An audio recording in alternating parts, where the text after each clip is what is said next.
Assalamualaikum warahmatullahi wabarakatuh. Alhamdulillahirabbil alamin. Asyhadu an la ilaha illallah wa asyhadu anna Muhammadar Rasulullah. Allahumma sholli ala Muhammad wa ala alihi washabihi ajmain. Adik-adik yang saya cintai, yang saya banggakan,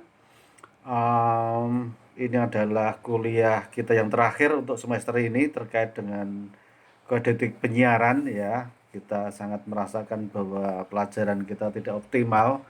Namun demikian, apapun itu harus kita upayakan supaya bagaimanapun juga proses transfer ilmu dan seterusnya harus kita lakukan supaya kita tetap bisa menjalankan proses belajar mengajar dengan baik sekalipun dengan segala keterbatasan yang ada. Baik adik-adik, semoga semuanya tetap sehat. Kita berdoa semoga pandemi COVID-19 ini segera selesai, ditemukan semacam antivirusnya atau vaksin begitu sebelum itu ditemukan. Sepertinya masih akan agak lama ini, sehingga uh, tentu juga akan mempengaruhi kualitas dari proses belajar dan mengajar. Baik, untuk yang pertama, yang terakhir ini, saya akan menyampaikan tentang digitalisasi penyiaran gitu. Jadi apakah sebetulnya digitalisasi penyiaran itu sudah dilaksanakan di Indonesia atau belum? Ini sudah zaman digital, sudah zaman revolusi industri 4.0. Nah, apakah penyiaran kita saat ini sudah digitalisasi penyiaran? Ternyata jawabnya apa? Belum. Jawabnya belum. Mengapa? Karena Undang-Undang 32 tahun 2002 yang mengatur tentang penyiaran itu masih bersifat analog, gitu, sehingga belum dirubah. Oleh karenanya belum bisa mengatur penyelenggaraan proses digitalisasi penyiaran di Indonesia. Itu, nah, apa toh sebetulnya yang dimaksud dengan digital itu? Digital sebetulnya adalah berhubungan dengan angka-angka atau sistem perhitungan tertentu yang berhubungan dengan penomoran. Itu sebetulnya makna digital itu. Jadi kalau dalam sistem analog biasa kita menghitung dari 1, 2, 3, 4, 9 sampai 10, maka dalam digital hanya ada 2 kode, yaitu 0 dan 1, sehingga kecepatannya luar biasa cepat. Karena segala sesuatu hanya dideskripsi dengan 10, 10, 0 dengan kode-kode antara 1 dan 0, sehingga prosesnya sangat cepat. Nah, selanjutnya, apa itu digitalisasi penyiaran? Digitalisasi penyiaran adalah memasukkan teknologi digital tadi itu ya. Tadi kan di luar sana sudah perubahan tuh, digitalisasi ya, ada digitalisasi tentang foto, tentang segala macam, ada digitalisasi. Maka apa itu yang disebut dengan digitalisasi penyiaran? Yaitu memasukkan teknologi digital itu ke dalam dunia penyiaran gitu. Dua teknologi baru yang mempengaruhi dunia penyiaran tersebut yaitu namanya teknologi kompresi dan modulasi. Itu dua kata kuncinya, itu ada kata kompresi dan modulasi. Apa itu kompresi? Kompresi dari kompres. Itu tadinya yang misalnya foto itu dalam jumlah megabyte-nya besar dikecilkan, dikompres menjadi kecil gitu.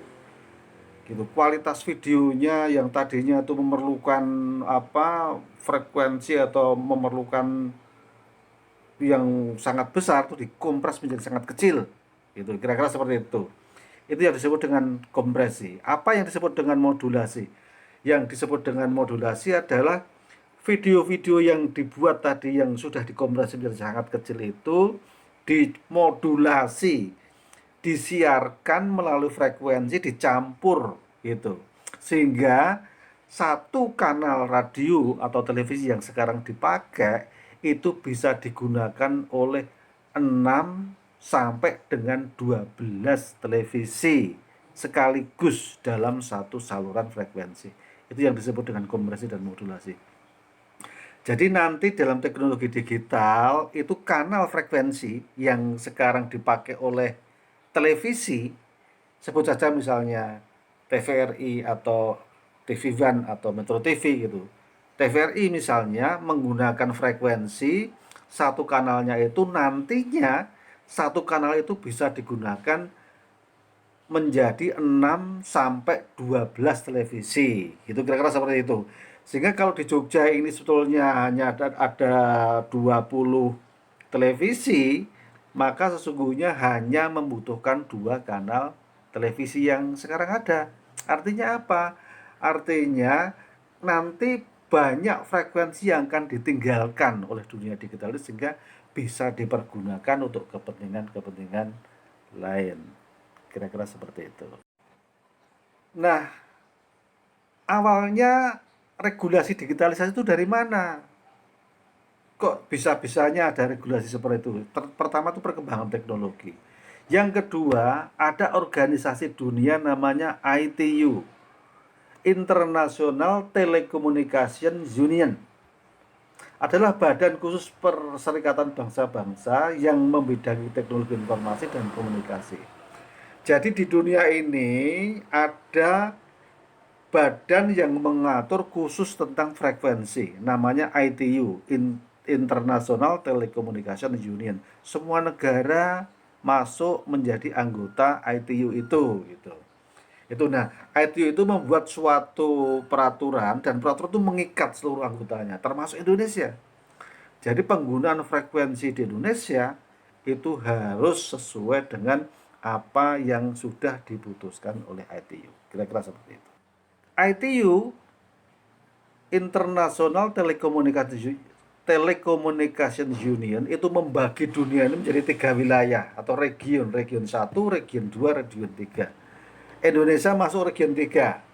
Nah, untuk region 1, yaitu bagiannya itu Eropa, kemudian Eropa, Timur Tengah, dan Afrika masuk region 1, itu pada tahun 2006 itu melaksanakan Radio Communication Conference pada tanggal 17 Juni 2006 di Jenewa.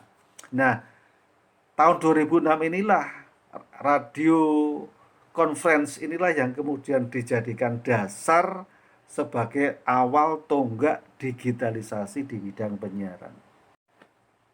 Nah, sebabnya apa? Kok bisa dijadikan tonggak? Karena radio apa radio communication conference tahun 2006 tadi itu membuat suatu keputusan penting gitu. Keputusan pentingnya apa? Keputusan penting adalah batas waktu dilakukan analog switch off. Nanti saya jelaskan apa itu analog switch off. Yang secara serentak akan dilaksanakan pada 17 Juni 2015. Gitu. Kemudian bagi negara berkembang masih diberikan kelonggaran hingga tahun 2020. Maksudnya apa? Jadi pada tahun 2006 tadi ya, pada saat konferensi tadi itu, ITU melakukan konferensi untuk region 1 tadi itu pada tahun 2006 tadi melakukan konferensi, itu memutuskan bahwa saatnya sekarang melakukan migrasi dari analog ke digital. Semua penyiaran televisi, radio yang bersifat analog harus ditinggalkan. Semuanya harus ditinggalkan. Kemudian kapan analog switch off-nya? Analog switch off itu adalah batasan terakhir semua jenis siaran televisi yang bersifat analog dimatikan, semuanya berpindah ke digital. Itu yang disebut dengan analog switch off. Itu dibatasi terakhir tahun 2015 yang lalu. Sekarang sudah 2020 gitu. Untuk negara berkembang masih diberi toleransi sampai dengan 2020. Saat ini 2020. Nah, pertanyaannya apakah Indonesia sudah melakukan digitalisasi penyiaran sekalipun sekarang ini sudah 2020? Tadi sudah saya jawab di depan, jawabnya belum. Apa sebabnya? Sebabnya Indonesia yang melakukan konferensi tadi itu adalah region satu, Eropa, Timur Tengah, dan Afrika. Sementara Indonesia masuk region 3, sehingga tidak terikat oleh keputusan itu sebetulnya begitu. Sehingga Indonesia sampai saat ini belum melakukan digitalisasi media. Maksudnya digitalisasi penyiaran. Namun demikian, ITU tetap mendesak negara-negara selain yang region satu tadi, baik region 2 maupun region 3 termasuk Indonesia, juga harus mengembangkan teknologi digital karena memang semuanya akan segera ditinggalkan. Nah, apa keuntungan dari migrasi digital itu? Apa keuntungannya nanti kalau kita sudah migrasi dari analog ke digital? Yang pertama keuntungannya adalah TV digital memiliki hasil siaran dengan kualitas gambar, suara, dan warna yang lebih jernih.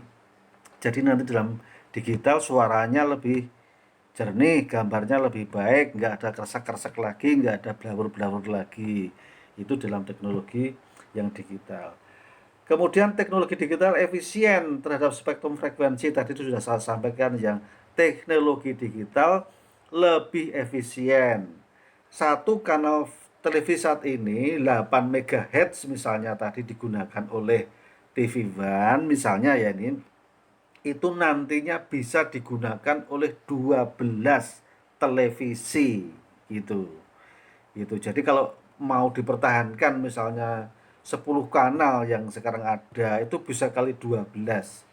Ada 120 televisi yang bisa bersiaran secara bersamaan. Itu kira-kira seperti itu. Jadi teknologi digital itu lebih hemat terhadap spektrum frekuensi. Itu yang kedua.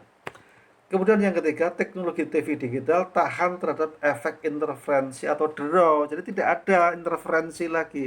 Interferensi itu bercampurnya antara frekuensi yang satu dengan frekuensi yang lain karena apa uh, um, pemancar yang disampaikan oleh radio yang satu dengan radio lain bertemu dalam satu frekuensi, itu yang disebut interferensi, bertabrakan gitu. Ini nggak ada lagi besok itu. Itu yang ketiga. Kemudian keuntungan yang keempat, sebetulnya keuntungan yang paling banyak dicari itu adalah ada yang disebut dengan bonus digital. Apa itu bonus digital? Bonus digital adalah sisa frekuensi yang ditinggalkan oleh televisi karena semuanya sudah beralih ke digital. Jadi misalnya tadi saya sampaikan di Jogja ada 820 televisi. Ya misalnya. Satu kanal televisi bisa digunakan 12. Maka sesungguhnya kalau hanya dipertahankan 20 televisi cukup 2 kanal. Itu sudah bisa 24. Artinya apa? Yang selama ini dipakai ada 16 kanal itu ditinggalkan alias kosong. Oleh karenanya yang kosong ini bisa digunakan untuk kepentingan telekomunikasi. Itu untuk internet, untuk kegiatan kebencanaan, untuk kegiatan pendidikan, kesehatan dan seterusnya itu bisa digunakan sehingga orang bisa lebih berkomunikasi secara cepat. Itu yang disebut dengan bonus digital. Namun demikian, tidak hanya kelebihan, ada juga kelemahan. Kelemahannya apa? Untuk merubah dari teknologi digital menjadi dari teknologi analog ke digital itu butuh alat tambahan yang disebut dengan set-top box. Nah, set-top box ini harganya masih mahal, harganya sekitar 350.000. Coba bayangkan di Indonesia ini ada misalnya 150 juta televisi. Coba bayangkan 150 juta televisi semuanya tidak punya set-top box. Nah, untuk bisa menerima siaran digital harus ditambah satu alat namanya set-top box itu. Coba kita hitung 350.000 kali 150 juta televisi, besar sekali. Itu bisnis yang sangat besar. Nah, kalau diadakan oleh negara, duitnya sangat besar. Kalau masyarakat harus melakukan pengadaan sendiri, tidak seluruhnya masyarakat mampu. Sehingga ini menjadi problem terkait dengan pengadaan alat set-top box untuk bisa menerima siaran digital melalui TV analog kita. Itu yang pertama. Dan yang kedua, bagi lembaga penyiaran akan mengalami kerugian dalam jangka pendek karena infrastrukturnya yang dibangun selama ini dalam bentuk pemancar lokal tidak lagi dipergunakan. Jadi nanti televisi-televisi yang ada sekarang ini, pemancar-pemancarnya itu nggak digunakan lagi karena dia cukup menyewa kepada penyelenggara multiplexer yang tadi saya katakan memodulasi frekuensi tadi itu. Gitu. Kemudian kelemahan yang ketiga perlu persiapan masyarakat. Masyarakat perlu dipersiapkan.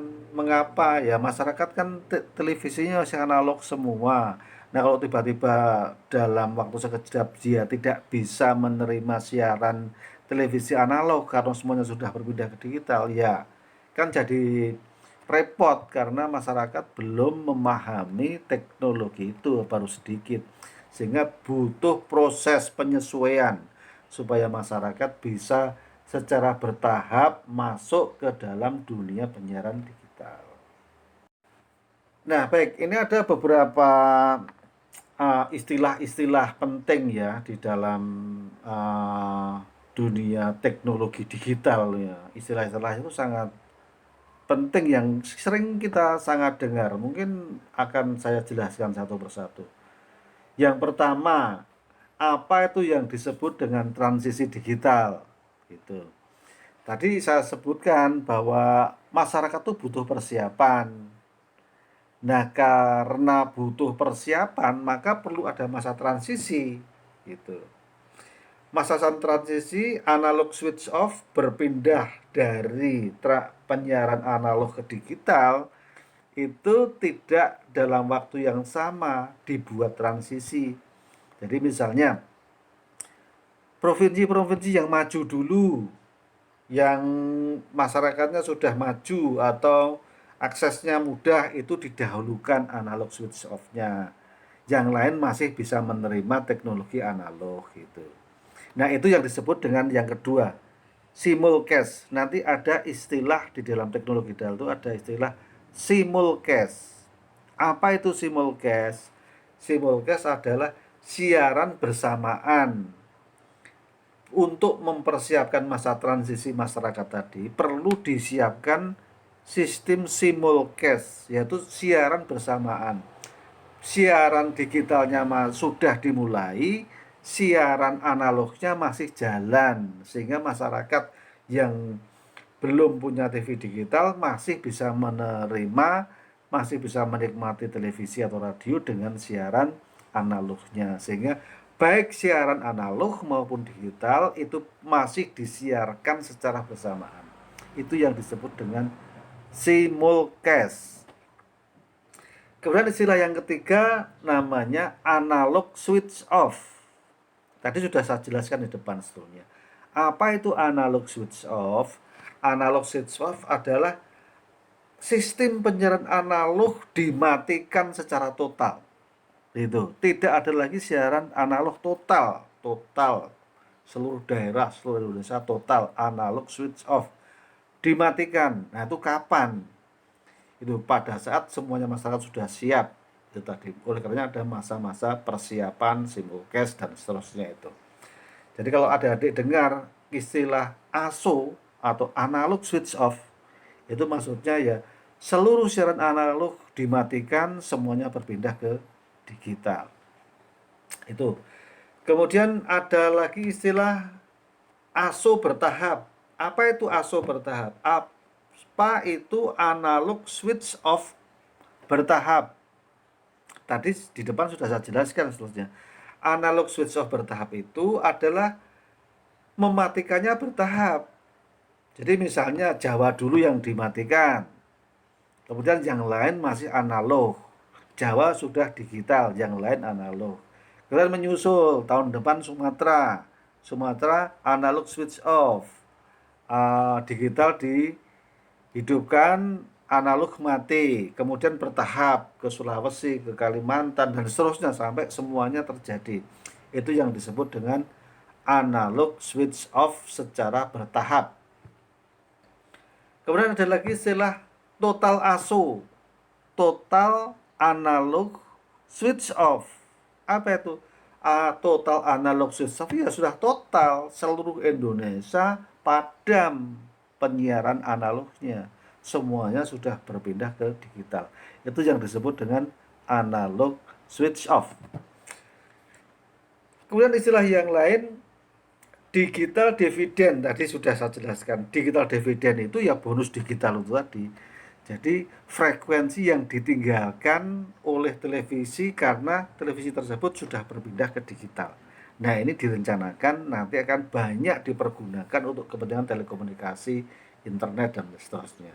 Kalau ini terjadi, nah, nanti maka internet di sekitar kita itu akan kencang, kencang banget. Jadi seperti ya jalan tol lah istilahnya lah.